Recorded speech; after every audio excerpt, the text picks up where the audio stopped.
Sport Santé vous est présenté par l'Hôpital de la Tour. Votre santé, notre passion.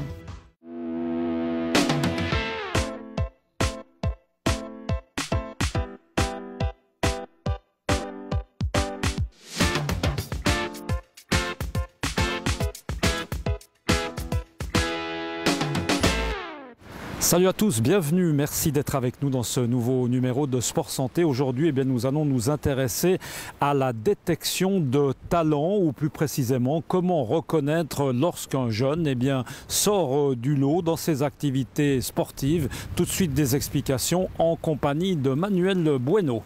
Pour cette identification, il faudrait avoir des moyens d'établir un pronostic valable. Alors, ce moyen scientifique de le faire, pour ainsi dire, n'existe pas, un pronostic précis. On peut arriver par des approximations. Les scientifiques même avouent qu'ils ne peuvent pas garantir une détection parfaite d'un talent parce qu'il y a beaucoup de sciences du sport qui évoluent autour de cette problématique. Il faut regarder déjà la physiologie. Il faut regarder le développement corporel de l'enfant ou du jeune. Il faut aussi la psychologie, parce qu'il faut avoir certaines qualités qui permettent, une fois qu'on se lance sur ce chemin, de les suivre. Il y a aussi tous ces contextes socioculturels. Un jeune qui est considéré comme talent doit être entouré, il doit être aidé, il doit être poussé. Quand on commence à pratiquer le sport à haut niveau, ça prend beaucoup de temps. Il y a toujours cette sorte d'incompatibilité avec l'école, cette sorte de difficulté pour mener ensemble les études et le sport. Tout ça, ça veut dire qu'à un moment donné, on a pris la direction et l'enfant doit être encouragé et suivi.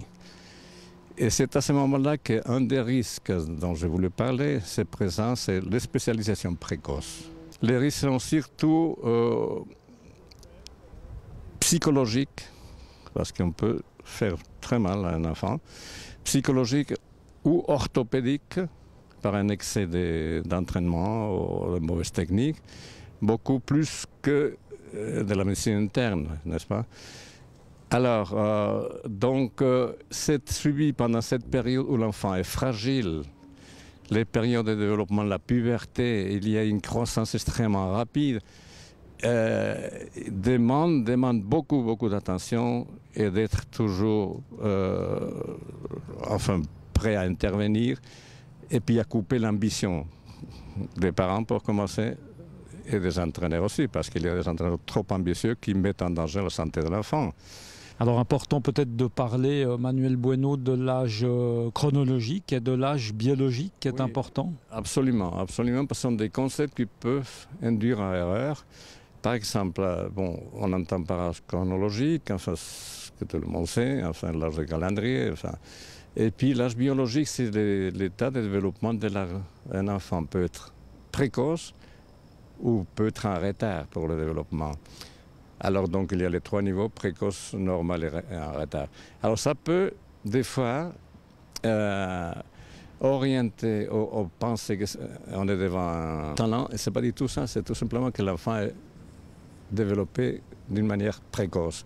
Alors bien sûr que cet enfant va battre tous les autres, mais au bout d'un certain temps, c'est lui qui vient en retard, enfin vont les rattraper. Et puis ça sert aussi une cause d'abandon, parce que ces enfants qui sont habitués à gagner, à un moment donné, ils vont se sentir un peu blessés dans leur amour-propre, ils vont abandonner facilement. Donc ça c'est important, et malheureusement on ne peut pas faire dans le système scolaire aussi, on ne peut pas classer les enfants par l'âge biologique, mais tout simplement par l'âge chronologique. Alors ça, il faut tenir compte de ça, ça pose des problèmes, mais si on les connaît, on peut s'en sortir. Ouais.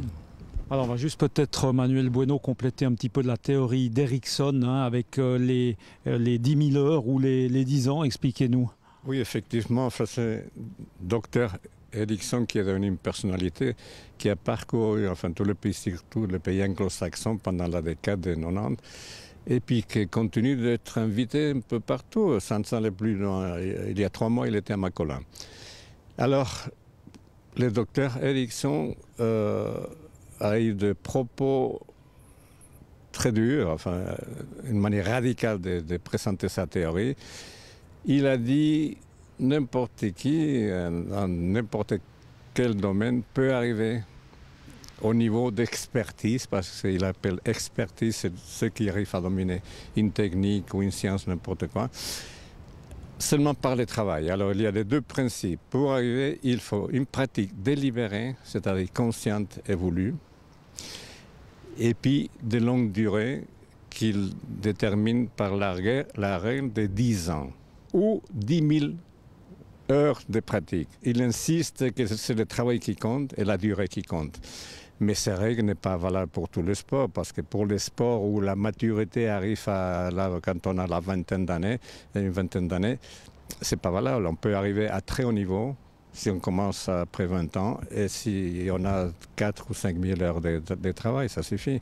Donc c'est pas une règle générale, mais ça donne les tons. Et c'est ça qui est tombé, ces théories sont tombées comme un coup de tonnerre dans les milieux scientifiques et la littérature spécialisée. Et on a parlé et on continue de parler beaucoup de lui. En tout cas, pas simple de découvrir, vous l'aurez compris, la perle rare. On se retrouve le mois prochain pour parler de sport et de santé. Très belle soirée à vous, à bientôt, ciao.